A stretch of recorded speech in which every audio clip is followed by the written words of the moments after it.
Hi, welcome to our presentation on early African history and Latino students. My name is Douglas Scott. I'm the Instructional Technologist at Kutztown University, and I'm working with Dr. Christine Saidi on her course, this early African history course. And Christine, maybe you could tell us a little bit about yourself.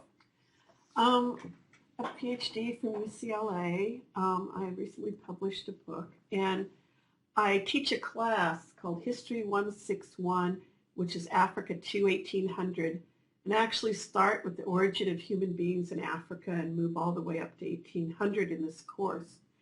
And I started teaching it online, and one of the more interesting aspects of my online class was the high percentage of Latino students that took my course, especially considering 6% of the student body here at Kutztown defines themselves as Latino. Okay, I wanted to clarify sort of the importance of the content. More and more it's become apparent that there's a lot of African influences in all of the Americas. And that in itself is sort of the area that I think attracts a lot of Latino students. The other thing is I have to deconstruct their knowledge of Africa to teach African history, because there's a lot of distortion that goes on both in academia and in the media. And for Latino students, I noticed from the discussion boards and the written assignments really identified with that kind of distortion because they found it with their own histories. So I think there's sort of two elements, the African component of Latin and Central and Caribbean history, as well as being able to look at how Africa has been distorted in sort of the public mind and really identify with that. So they have a cultural context, then they're able to, this speaks to maybe their personal experience culturally. Yeah. Okay. So as you said, you had 24% of the students with Spanish surnames in your online class. Can you talk a little bit about how you were able to keep them and they did, how well they did? I retained all of them. Only one would I say, just from the way he wrote, had English as a second language. And the only reason I say that is when you read his English, you realized he was probably thinking in Spanish and translating. But he ended up with a B in the course, and through the course got better and better at expressing himself in English. The other thing is I really, both in the discussions, the journal entries, which we'll talk about in a few minutes, and the assignments, I found that the Latino students, along with several other students, really developed a passion for studying Africa and this whole African component within the African diaspora. Okay.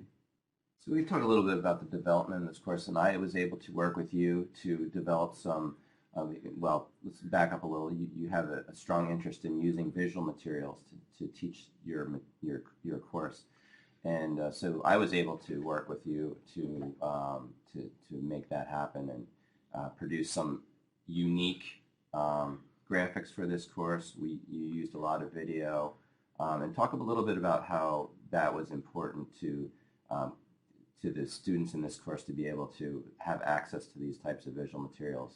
I mean, one of the problems when you teach online, number one, and when you teach about Africa, is students have certain images in their head. And I like to challenge that with visuals, number one. And number two, online courses, you need to use as much other than just reading a PowerPoint. You need to add as much variety as you can to keep them interested and challenged in the course. We were able to stream some video from Kutztown, and we also have films on demand, which I was able to stream, set up part of it so they could get to it. But I also used YouTube. Some very interesting of the latest research in Afro-Latino history. They have some of the top scholars have little YouTube clips they can look at, as well as other discussions from Africa, from Latin America, from Cuba, everywhere on YouTube. and a lot of it's in English. And I found the students really enjoyed getting that sort of feedback from people outside the classroom and outside of academia. Um, we had charts, maps, illustrations. We had map quizzes. We had timelines, which we're going to show you a sample of in a minute. They were very useful. But one of my favorite things is Doug used Google Maps and was able to, there's a very important element in early African history, which is the drying up the Sahara Desert, and the Africans in that desert moved to populate the Nile Valley, moved to Central Africa and to West Africa. What's really important about this is you start to understand that the earliest populations in Egypt were clearly African. Well, I've said this a lot, I've taught it a lot, I've done PowerPoints, but when we did this sort of short Google Earth video actually showing this connection, I noticed when they wrote their finals, they were able to really articulate that as an element of why Egypt is an African civilization or was. Right. So there's an appeal to using the visual materials, and ultimately that probably, especially for English second language students or bilingual students, there's an appeal there because it does provide a different sort of medium for which to absorb this material. Now, another thing that you used in this course that was you found successful is your online tools within our learning management system, which is Desire to Learn. Used both discussion boards and journal spaces. Maybe you could talk a little bit about both of those things too. Before that, though, I'd like to comment a little bit on the narrated PowerPoints. Since the main lecture they're going to get is the PowerPoint, I use a lot of visuals on the PowerPoint, but the other thing, the first time I taught the online class, I realized I left out a lot of sort of experiences and examples that I thought would enrich their learning. So what I started to do is have an introduction to each PowerPoint that was audio, and they would play that before they went through the PowerPoint. And I got some very good feedback from the students that they really appreciated it. It helped them understand what they were looking at. As far as the discussion board and personal journal spaces, the discussion board was amazing. These students really formed a discussion community. They were required to put 3 entries a week. Some put 5, 6, 7. Some read every single entry and commented on them. And it was very interesting to see how they had formed this community and really debated certain issues. And the other was the personal journal spaces. In these personal journal spaces, I was able to have a one-on-one relationship with the student. It was our private discussion. 4 times a semester, I gave them a very broad question, a question to see if they'd actually applied any of this history to their lives. And they wrote, and then I would respond, and we'd have sort of a give and take kind of conversation outside of email, outside of the more formal class situations. And I think it helped to really replace, and maybe it was even better than a student coming to your office. Sometimes they come to your office and they're nervous. But here, a little bit of you don't have to really look at each other when you write this. There's some anonymity. Yeah. And I guess one of the great things about using these interactive or these collaborative tools is it alleviates that isolation that you might feel in an online course. And I guess your feedback at the end reflects that this is the whole point of understanding how the retention in this course works, is your feedback at the end, and they're telling you that these things are working and they're staying in the course. So that's that really speaks to the methods and the tools. All right, let's talk a little bit about the experience online. Not so much as compared to the face-to-face course, but what was available to them as far as tools. And again, they were getting the same materials. But the differences were in the interactions. Like you said, the online group used the discussion forums to build the community, and they used the journal spaces to form that more personal connection to you. So let's talk about the advantages of that and the flexibility offered by the online environment.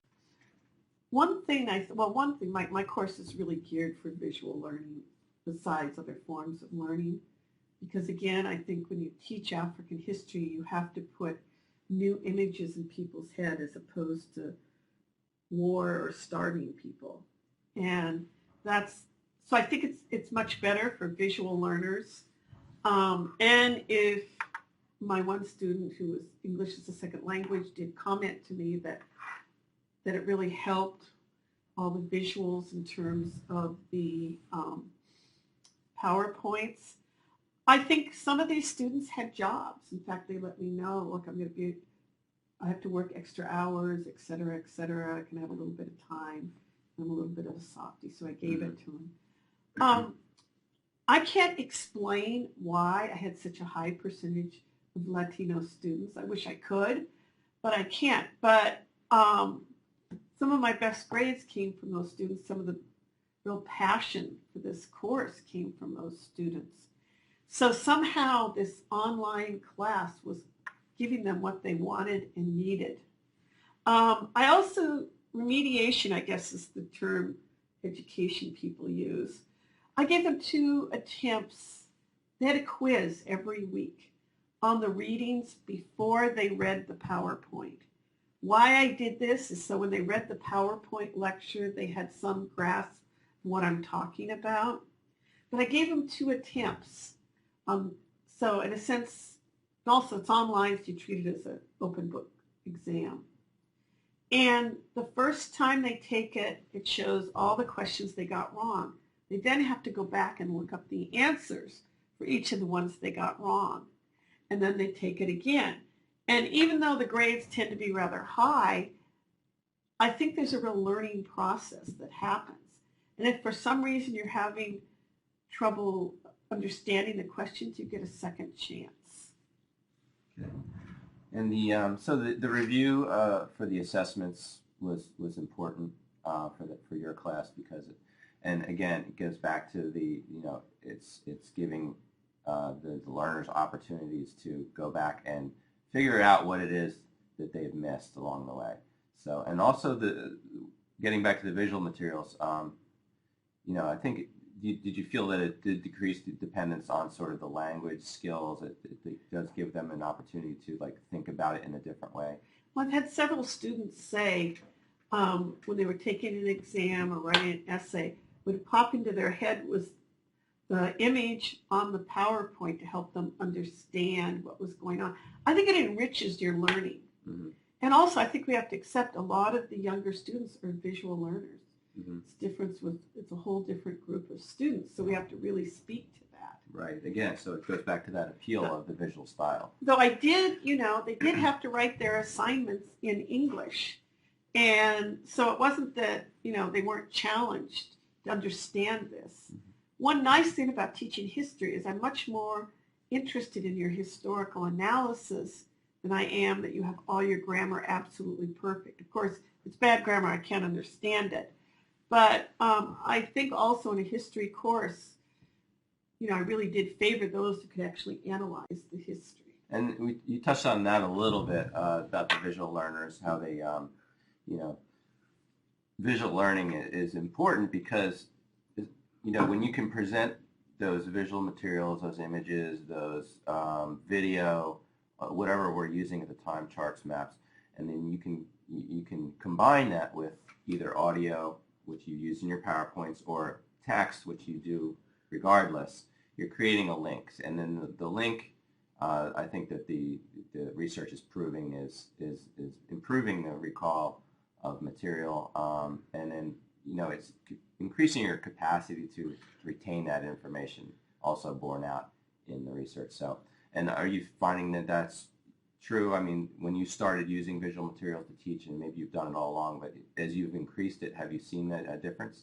Yes, definitely. In fact, some of the visual techniques I developed in the online class, I'm now having as assignments in my face-to-face class because they've been very successful. So here's some of the examples of the data visualization that we're using. In this case, it's a timeline, and maybe explain a little bit why we decided to go this direction with the timeline?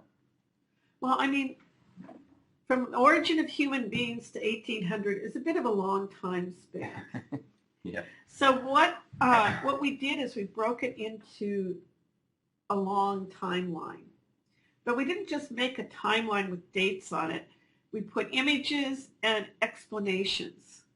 And what has happened is the students then, because I'm not as interested in them memorizing dates as I am knowing what happened first and the causality between what happened first and what happened second, what happened third. In the first globalization, Columbus stumbles on America. And then there's the Great Dying, where 90% of the indigenous population is killed. Who's going to do the labor? Certainly not the Spaniards or the Portuguese. So you start the Atlantic slave trade. All is an intricate part of what we call the first globalization. And what I've been able, they have a quiz. They have 4 timeline quizzes during the semester. And the point to it is to be able to have a good chronology in their head. Not the exact date necessarily, but a good chronology. What happened first and why it's important to know that this happened first. Mm-hmm. So you've been able to incorporate these visuals into your assessments, and that's been... Yeah, I mean, I tested them on the timeline quizzes. Most of them get it right, but it's also, I see when they write the written assignments, they seem to have grasped the chronology better than before. And again, I think it's the visual helps, not just Latino students, but all students right now are becoming, I think visual learning is essential. Here's an example of one of your PowerPoints. Again, images combined with text. I also try and include paintings or something from the period. Of course, we don't have photographs, in the 1500s, but we definitely have paintings. And this is a painting of Las Casas. And these are just some other examples of types of images and visuals and maps and types of things that we can use to improve that, to present the material and hopefully improve the recall and the retention. So I guess in conclusion, what we can say is that you start off your course with this visual, this intent, that you have a visual style, and that there's an appeal to that right away, I think. And do you feel as though that's keeping students in the course? I think so. And I have to say, my online class in particular, I get more emails after the grades are in and all, where they say, I really learned a lot in this class. And I think it has to do with the various combining of these visual, audio, and reading elements. Mm-hmm. But the other thing, too, I think, is for Latino students, as long as certain other students, is the subject matter. Mm-hmm. And as more and more research is being done on Afro-Latino history, I think more and more there is a passion to learn that aspect of Latino history, the African. And what I've learned also is I need to include more. I did a research project on Afro-Mexican history, which I add a little bit into the course. But I'm planning to work over the summer to add a much bigger component of like Afro-Dominican, Afro-Puerto Rican history, those kind of things to really incorporate it into this course. Mm-hmm. And of course, your ability to create a community and use the collaborative tools, the discussions and the forums all add to that. And so there's really from the start of your course, you're finding that there's an appeal to using the visuals and these collaborative tools. So that's one of the reasons you think that people are staying, and not only are they staying, they're really doing well. I think so, and it's a very multicultural discussion community.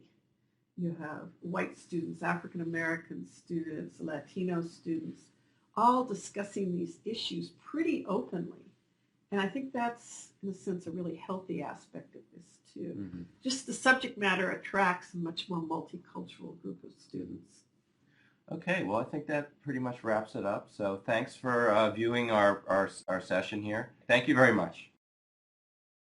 We understand the factors that promote college success, the impact of approaches that truly facilitate success and quality, the secret to a solid teaching process for the Hispanic learner, and the key role of technology to make this happen.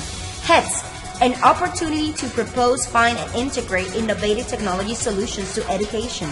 We go beyond higher education. We strive for a higher vision. Visit us at www.hets.org. HETS Consortium.